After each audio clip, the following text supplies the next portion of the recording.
Time is the only asset every human being receives in exactly equal measure. The billionaire and the beggar both get 24 hours. 60 minutes an hour, 60 seconds a minute. No one gets more, no one gets less. And yet, if you look closely at how people spend those hours, you'll discover one of the great injustices of life. Not an injustice created by the world, but one created by the individual. 99% of people treat time like it's an endless resource, something that will always be there tomorrow.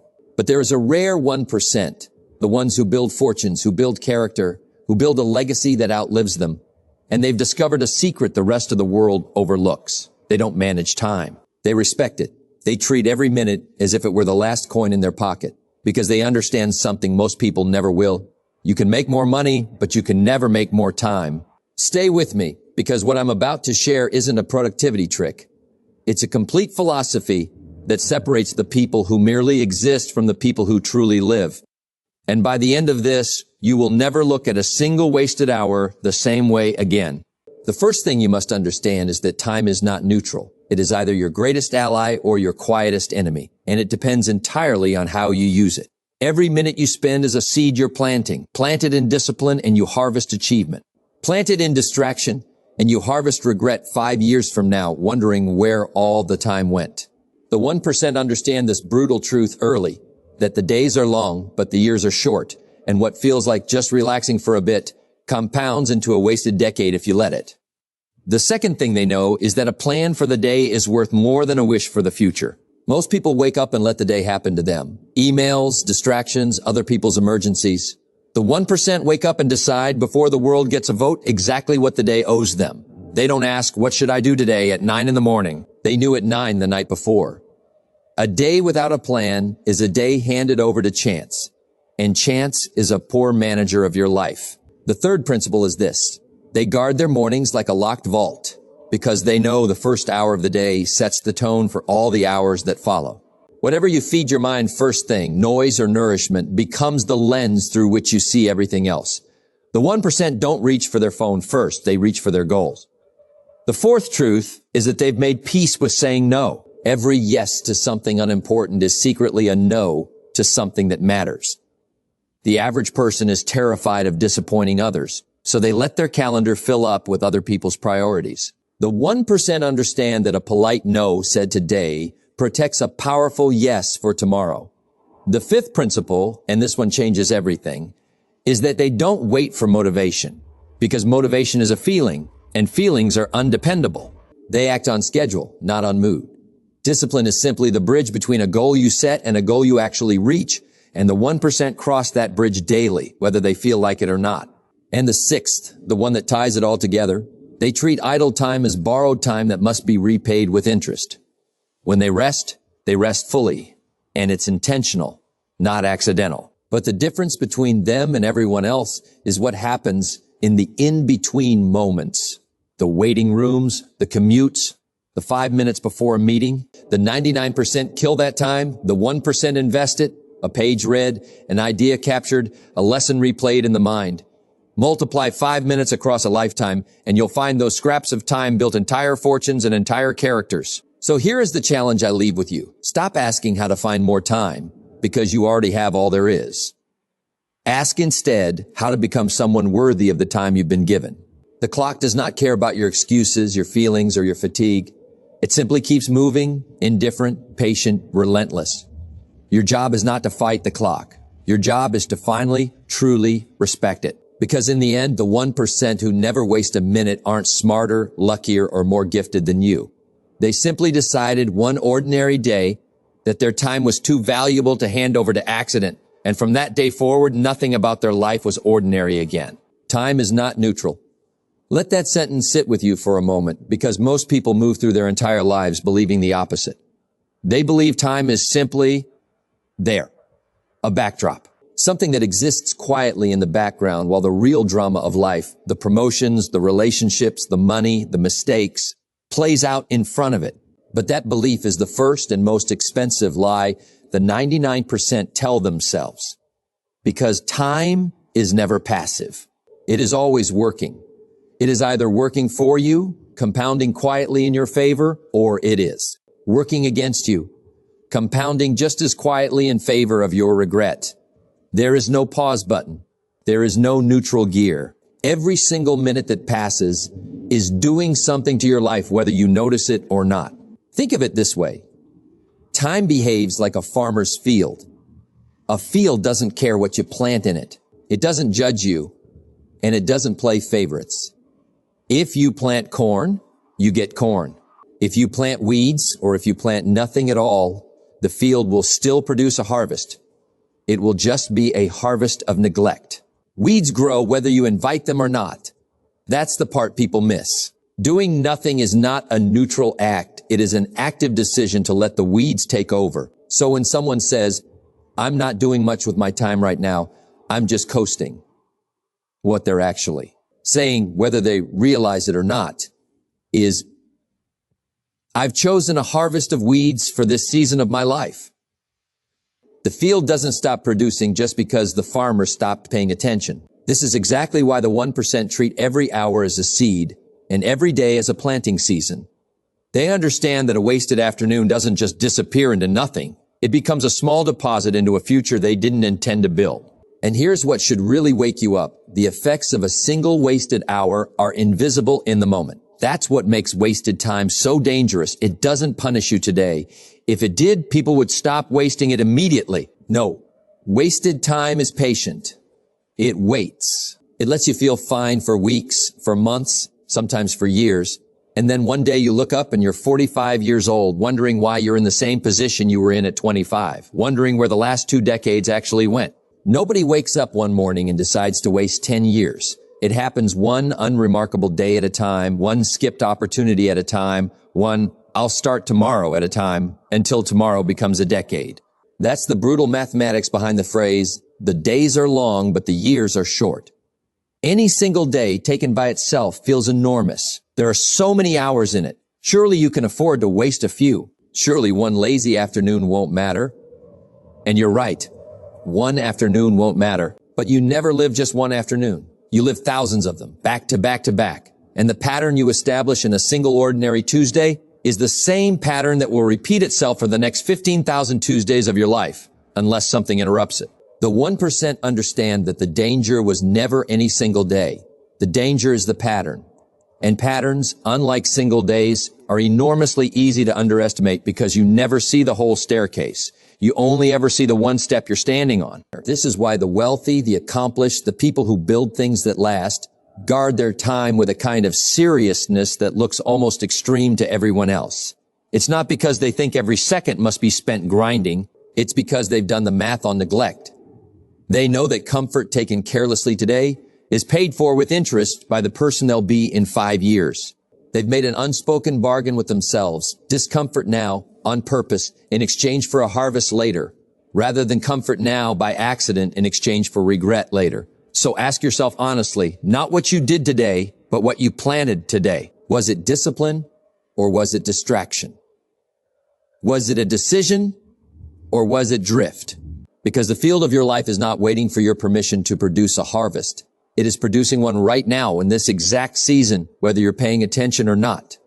The 1% didn't get lucky with time. They simply refused to let the field go untended, understanding that neglect is never truly neutral. It is always quietly, catastrophically active. A plan for the day is worth more than a wish for the future. That single idea, if you actually absorbed it and lived by it, could rewrite the entire trajectory of your life. And yet most people brush past it because it sounds too simple to be powerful. But simple is not the same as small. The truth is that most people are wishing their way through life instead of planning their way through it. And they don't even realize there's a difference because both feel productive in the moment. Wishing feels like hope. Planning feels like work. And when given the choice between the two, the 99% will almost always choose the one that feels better in the short term, even though it's the one that delivers nothing in the long term. Here's what a wish actually is, stripped of its comfortable packaging. A wish is a desire with no instructions attached. I wish I had more money. I wish I was in better shape. I wish this year was different. Notice that a wish requires absolutely nothing from the person making it. You can wish while lying on the couch. You can wish while scrolling your phone at midnight.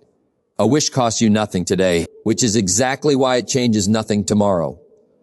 A plan, on the other hand, is a wish that has been broken down, made specific, and handed a deadline. A plan says not, I wish I had more money, but I will set aside 3 hours this Saturday to review my expenses and find 2 things to cut. One of those statements can be acted on before lunch. The other can be repeated for the next 30 years without a single thing changing. This is the exact fork in the road where the 1% separate themselves, not through greater talent, not through some hidden advantage, but through a daily habit most people consider unglamorous. They decide in writing or firmly in their mind exactly what the day owes them before the day has a chance to decide it for them. They understand a principle that sounds almost too obvious once you say it out loud. If you don't decide how your day will be spent, someone or something else will decide it for you. Your inbox will decide it for you. Other people's emergencies will decide it for you. The algorithm on your phone will decide it for you quite happily for as many hours as you allow it. A day without a plan is not a free day. It is simply a day that has been handed over to whoever or whatever shouts the loudest. Watch what happens to the average person's morning. They wake up and the very first decision of their day is reactive. Check the phone, check the messages, check what happened while they were asleep. Within the first 10 minutes, their attention has already been claimed by other people's agendas. By the time they sit down to actually think about their own goals, half the morning's energy is already spent reacting to things that have nothing to do with the life they say they want to build. Compare that to the person who, the night before, already knows the 3 things that must get done tomorrow before anything else gets their attention. That person isn't smarter. They're not more talented. They've simply refused to let the day happen to them. This is why Jim Rohn's old wisdom about planning matters so much here. A goal properly set is halfway reached, but a day properly planned is a goal being actively pulled toward you hour by hour instead of hoped for from a distance. The plan is the bridge between the dream you have at night and the results you'll have in 5 years. Without it, the dream just sits there, untouched, aging quietly in the back of your mind while life moves on without it. And here's the sharpest part of this truth. The cost of not planning is invisible in the short term, which is exactly why people underestimate it. A day spent wishing feels harmless. It feels like you're still in progress. But wishing has no compounding effect. It doesn't build on yesterday. It doesn't stack. A plan does. Every planned day adds to the one before it, brick by brick. Until one day you look up and there's a structure standing where there used to be nothing but hope. The 1% didn't get to where they are by wishing harder than everyone else. They simply stopped wishing, picked up a plan instead, and let that plan do quietly, day after day, what a wish could never do in a lifetime. They guard their mornings like a locked vault, and once you understand why, you'll never look at your first hour the same way again. Most people treat the morning as just another block of time, interchangeable with any other hour of the day, nothing special about it. But the 1% know a secret the rest of the world has never stopped to consider. The morning is not just the first hour of your day, it is the architect of every hour that follows it. Whatever tone you set in that first hour doesn't stay contained to that hour. It leaks into everything after it, like a drop of dye poured into a glass of clear water. Give it 30 minutes, and the whole glass has changed color. Think about what actually happens the moment most people wake up. The alarm goes off, and within seconds, the phone is in their hand. Before their feet have even touched the floor, before a single independent thought has formed in their own mind, they've already absorbed a stranger's opinion, a notification demanding a reaction, a headline engineered to trigger outrage, or a comparison to someone else's curated highlight reel. In other words, the very first input of their day, the one moment when their mind is at its clearest, quietest, and most impressionable, is handed over to noise. Not their noise, someone else's. And then they wonder hours later why they feel scattered, reactive, and behind before the day has even really started. It's not a mystery. They lost the first battle of the day before they ever got out of bed. The 1% operate on a completely different principle. Whoever controls the first hour controls the day, and whoever controls the day eventually controls the decade. This is why they guard that hour so fiercely. Not because they're obsessed with routine for its own sake, but because they understand that the mind, first thing in the morning, is like wet cement. Whatever gets pressed into it early sets the shape for everything that follows. Pour in distraction, comparison, and reaction, and that's the shape your entire day will take, scattered, reactive, and defined by everyone except you. Pour in clarity, intention, and purpose, and the day takes that shape instead. Notice I didn't say the 1% simply wake up early. That's not the principle. That's a symptom people mistake for the cause. Waking up at 5 a.m. and immediately checking email accomplishes nothing except moving the same mistake earlier in the day. The real principle is what fills that first hour, not merely when that hour begins. Some of the 1% right. Some read something that sharpens their thinking rather than dulls it. Some sit in complete silence and simply think without a screen anywhere in reach. What they share isn't a specific ritual. It's a fierce, non-negotiable protection of that window before the world is allowed to make its first claim on their attention. Here's the part that should really land. They reach for their goals before they reach for their phone. Think about what that actually means in practice. It means the first thing that enters their mind is a reminder of where they're headed, not a reminder of everyone else's opinions, dramas, and demands. It means intention arrives before interruption. And once intention has the first move, interruption has to fight for second place all day, instead of claiming the throne uncontested.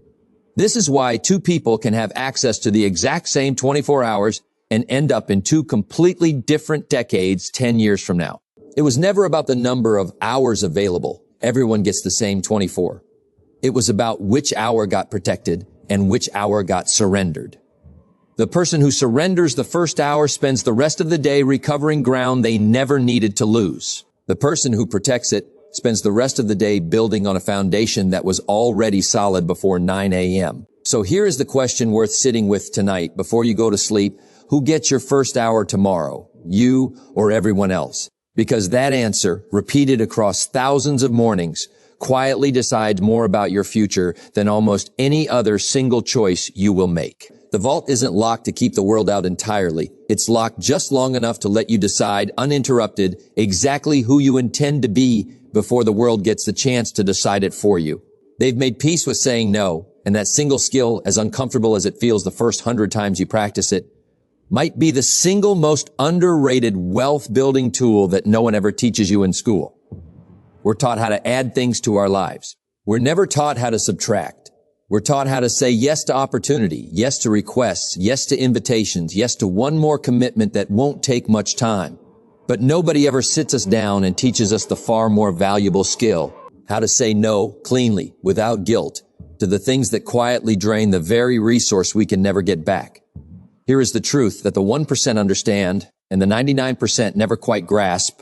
Every single yes is secretly a no in disguise. When you say yes to a meeting that doesn't need you there, you have said no to the hour you could have spent on the project that actually moves your life forward. When you say yes to a favor that inconveniences you for someone else's convenience, you have said no to the rest you needed, or the deep work you postponed, or the family dinner you missed.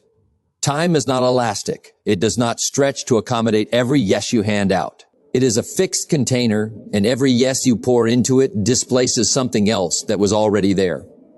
Most people simply never stop to ask what got displaced. They only notice months later that the important things in their life feel neglected, without ever connecting that neglect to the 100 small yeses that quietly buried them. Why does this happen? Because saying no feels rude. It feels selfish.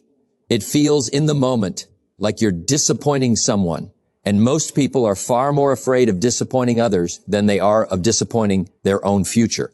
So they say yes to the coworker's unnecessary meeting, yes to the extra favor, yes to the social obligation they didn't want, yes to being endlessly available, and in doing so, they hand the pen that writes their calendar to everyone except themselves. Their life becomes a document edited by other people's priorities, with their own goals squeezed into whatever margin happens to be left over, if any margin is left at all.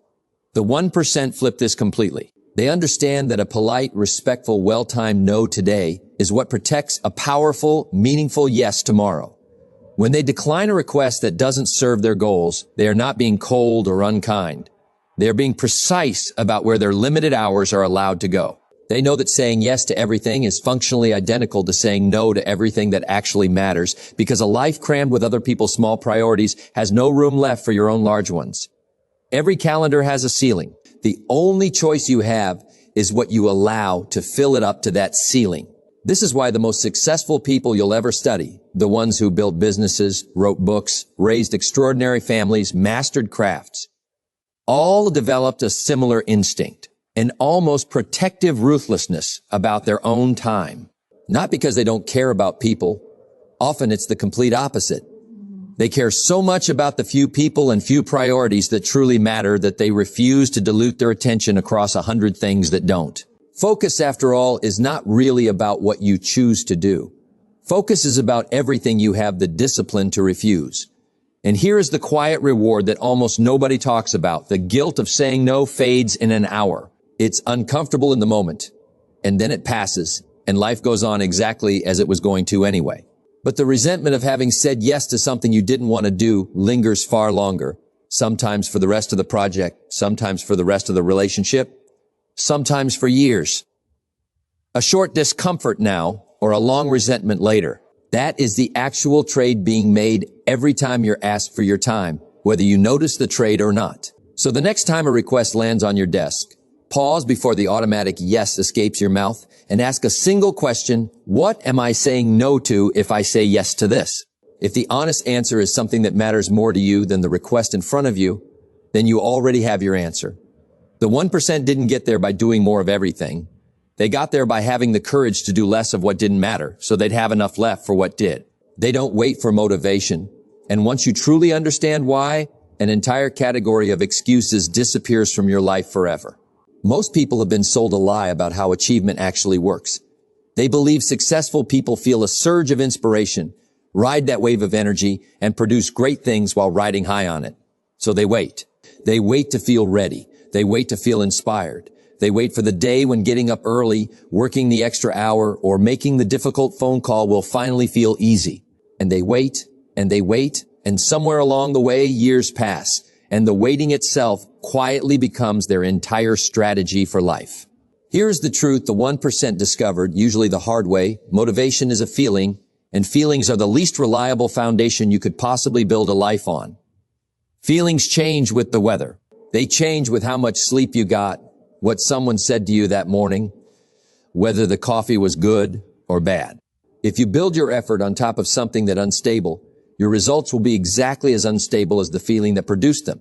Great some weeks, non-existent others, and never, ever consistent enough to compound into anything meaningful.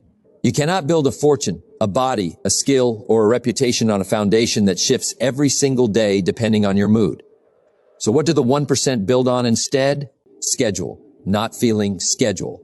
They decided in advance what gets done and when, and then they simply honor that decision regardless of what their mood happens to be on any given morning. This is the entire secret hiding in plain sight. Discipline is not a feeling you wait to arrive. Discipline is a decision you made once, in a clear-headed moment, and then you simply keep the promise you made to that earlier version of yourself, even on the days when the current version of you doesn't feel like it. That's it. And that's the whole mechanism. There's no secret surge of willpower these people have access to that you don't. There's only the refusal to let today's mood override yesterday's decision. Think about what this actually means in practice. The person who exercises only when they feel motivated might get to the gym 8 times a year. The person who exercises on a schedule, whether motivated or not, gets there 200 times a year. Same starting motivation level, wildly different results. Not because one person had more willpower, but because one person removed the feeling from the equation entirely and simply followed the plan. The schedule doesn't ask how you feel. It just asks if you showed up. And showing up, repeated relentlessly, is worth infinitely more than motivation, felt occasionally. This is precisely why discipline functions as a bridge, because a goal on its own, sitting on one side of a canyon, does absolutely nothing for you no matter how badly you want it or how clearly you can picture it. Wanting something has never once, in the history of human achievement, been sufficient to produce it. There has to be a way to physically cross the distance between where you are now and where that goal sits. And the only material strong enough to build that bridge out of is disciplined action, repeated on schedule, independent of how you feel on any single day. The 1% cross that bridge daily. Not because they always want to, because they decided long ago that the goal on the other side mattered more than the discomfort of any single crossing. And here's the part that should genuinely change how you operate starting tomorrow. Waiting for motivation is not a neutral pause. It is an active form of self-sabotage disguised as patience. Every day you wait to feel like doing the thing is another day the goal drifts further away. Another brick left out of a wall that will now take longer to finish. Meanwhile, the person who never waited for the feeling has already laid 10 more bricks, whether they wanted to that day or not. So stop asking yourself if you feel like doing the work today. That question was never the right one, and it never will be. Ask instead what the schedule says, and then do exactly that, regardless of the answer your feelings would have given you. The 1% aren't more motivated than you on average. In fact, on any given random Tuesday, they probably feel exactly as tired and unmotivated as everyone else. The difference is simply that they never gave that feeling a vote in the first place. They treat idle time as borrowed time that must be repaid with interest. And once this idea takes root in you, you'll never look at a waiting room, a red light, or a spare 5 minutes the same way again. Here's what almost nobody stops to consider. Idle time isn't actually free. It only feels free because nothing is being demanded of you in that moment. But every minute you're alive is still a minute being spent, whether you're spending it on purpose or simply letting it slip through your fingers. The moment doesn't pause just because you didn't have a plan for it. It keeps moving. And it keeps taking a little piece of your life with it either way. The only real choice you have is whether that piece gets invested or wasted, not whether it gets spent at all. Now, before you misunderstand what I'm saying, let's be clear about something important, because the 1% are not the exhausted, wound-up, can never relax caricature people imagine when they hear the word discipline. That's a myth, and it's actually backwards. The 1% rest more intentionally, not less, than everyone else. When they rest completely. No guilt, no half-checking their phone while pretending to relax, no distracted, unsatisfying imitation of rest that leaves them tired anyway. Real rest, taken on purpose, is one of the most productive things a person can do, because a mind that's genuinely recovered produces better decisions in one focused hour than an exhausted mind produces in 5 scattered ones. So this principle was never an argument against rest. It's an argument against the accidental waste that most people mistake for rest. Here's the real distinction, and it's a sharp one. There is a profound difference between resting on purpose and drifting by accident. Resting on purpose is a decision. You finished what needed finishing, and you have chosen deliberately to recover. Drifting by accident is what happens in the cracks of the day nobody planned for. The 11 minutes in a waiting room, the 7 minutes standing in a slow line, the 4 minutes before a meeting starts while everyone else stares at their phones out of habit rather than intention. The 99% fill these cracks with whatever requires the least effort, usually a screen, usually mindless scrolling, usually something that leaves them no better and no worse than before, just slightly more numb. It doesn't feel like waste in the moment. That's exactly why it is waste. Real waste never announces itself. It just quietly disappears, minute by minute, until you can't even remember where the week went. The 1% look at that same 11-minute waiting room, that same 4 minutes before the meeting, and they see something entirely different. Raw material. Not a burden to be endured, not dead time to be killed, but a small, unclaimed asset that most people are throwing away for free, so they invest it instead. A few pages of a book that's actually building their thinking. An idea captured in a notes app before it evaporates forever. A lesson from an earlier conversation replayed and actually processed instead of left half understood. None of this looks impressive in the moment. Nobody's going to applaud you for reading 2 pages in a waiting room. But that was never the point. The point is what these scraps become when you stop treating them as scraps. Here's the mathematics that should genuinely unsettle you. 5 minutes a day feels like nothing. It's genuinely almost nothing on any single day, barely worth mentioning. But multiply 5 minutes by every single day of an adult life, and you are looking at over 1,000 hours. 1,000 hours is not a rounding error. 1,000 hours is enough to master a new skill from nothing. 1,000 hours is enough to write several books. 1,000 hours is enough to fundamentally change the trajectory of a career, a body, a relationship, or a bank account. And it was sitting there the entire time, hiding in plain sight, disguised as just waiting around, available to absolutely everyone, completely free of charge, and almost everyone let it evaporate without a second thought. This is the final, quiet truth behind everyone who has ever built something extraordinary out of ordinary days. They didn't necessarily have more hours than you. They simply refused to let any hour go unclaimed. The borrowed time always comes due eventually, one way or another. Either you repay it with interest, in the form of skills built and ideas captured in the cracks of your day, or you repay it in regret, wondering years later where exactly all that nothing time actually went. The clock was never going to ask your permission either way. The only question that was ever really yours to answer is which kind of interest you intend to pay. So let's bring this all the way back to where we started, because now you can see the full shape of it, not as 6 separate ideas, but as one single truth wearing 6 different faces. Time is not neutral. Every hour you're given is quietly working for you or against you, planting a harvest of achievement or a harvest of regret, whether you're paying attention or not. A plan for the day is worth more than a wish for the future, because a wish costs you nothing and changes nothing, while a plan is the bridge between the life you imagine at night and the life you actually wake up to 5 years from now. The morning is not just another hour. It's the architect of every hour that follows. And whoever controls that first 60 minutes ends up controlling the decade. Saying no, though it feels small and uncomfortable in the moment, is what protects the powerful yes that actually matters. Discipline was never a feeling to wait for. It was a decision you made once and simply keep honoring, on schedule, regardless of your mood. And even the smallest cracks in your day, the waiting rooms, the red lights, the 5 idle minutes, are never really free. They're borrowed, and they come due one way or another, either as interest earned or as regret collected.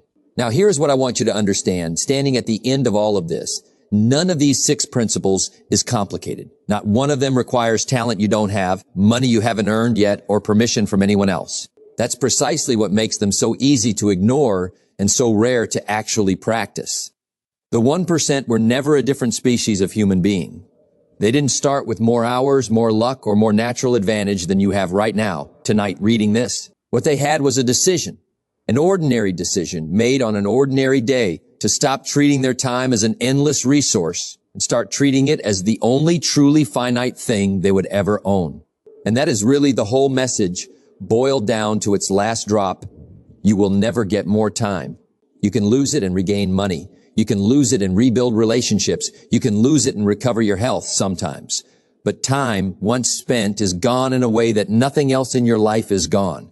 Every other resource can be replenished. This one cannot. Which means the way you treat this single afternoon, this single morning, this single unclaimed 5 minutes is not a small matter. It is, in the most literal sense, the way you are treating your entire life, one irreplaceable piece at a time. So here is my challenge to you, and it's the only one that actually matters. Stop waiting for the year that everything changes, because that year is built one unremarkable Tuesday at a time, and today is one of those Tuesdays. Plant something today instead of leaving the field to weeds. Plan tomorrow tonight instead of handing it to chance. Guard your first hour like it's the only hour that matters, because in many ways it is. Say no to what doesn't matter so you have room left for what does. Show up on schedule whether you feel like it or not, and claim the small cracks of your day before they claim themselves.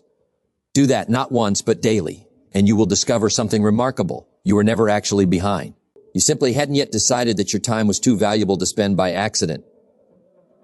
Make that decision today, and you will find that the 1% were never ahead of you by talent or by luck. They were only ever ahead of you by one decision. A decision that is sitting right in front of you right now, waiting only for you to make it.